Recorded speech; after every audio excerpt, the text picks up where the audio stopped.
मनुष्य के हृदय में भय का साम्राज्य रहता है सदा।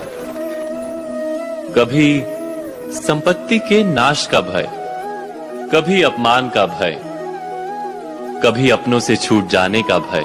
इसीलिए भय का होना सबको स्वाभाविक ही लगता है। क्या कभी विचार किया है, जो स्थिति अथवा वस्तु भय को जन्म देती है, क्या वहीं से वास्तव में दुख आता है? नहीं, ऐसा तो कोई नियम नहीं। और सबका अनुभव तो ये बताता है कि भय धारण करने से भविष्य के दुख का निवारण नहीं होता। भय केवल आने वाले दुख की कल्पना मात्र ही है।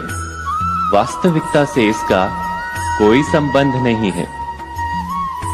तो क्या ये जानते हुए भी कि भय कुछ और नहीं, केवल कल्पना मात्र ही है, इससे मुक्त होकर निर्भय बन पाना क्या बहुत कठिन है?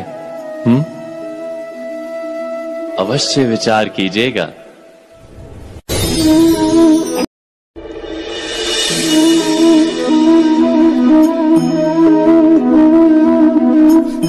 जीवन का हर क्षण निर्णय का क्षण होता है।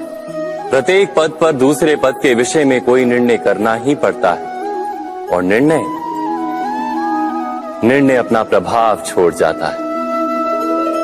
आज किए गए निर्णय भविष्य में सुख अथवा दुख निर्मित करते हैं, ना केवल अपने लिए, अपने परिवार के लिए भी, आने वाली पीढ़ियों के लिए भी।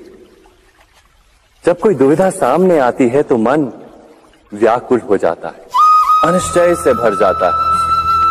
निर्णय का वो क्षण युद्ध बन जाता है और मन बन जाता है युद्ध भूमि।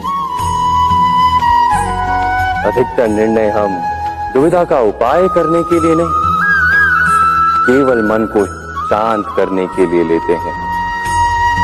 पर क्या कोई दौड़ते हुए भोजन कर सकता है? नहीं।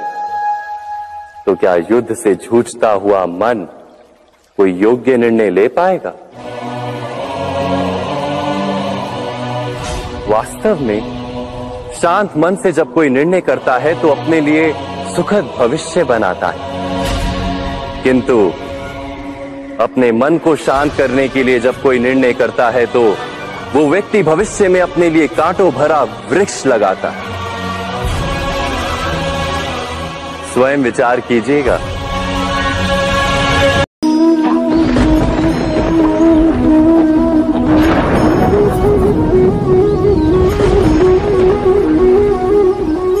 सपनों और पूर्वाभासों के आधार पर हम भविष्य के सुख दुख की कल्पना करते हैं।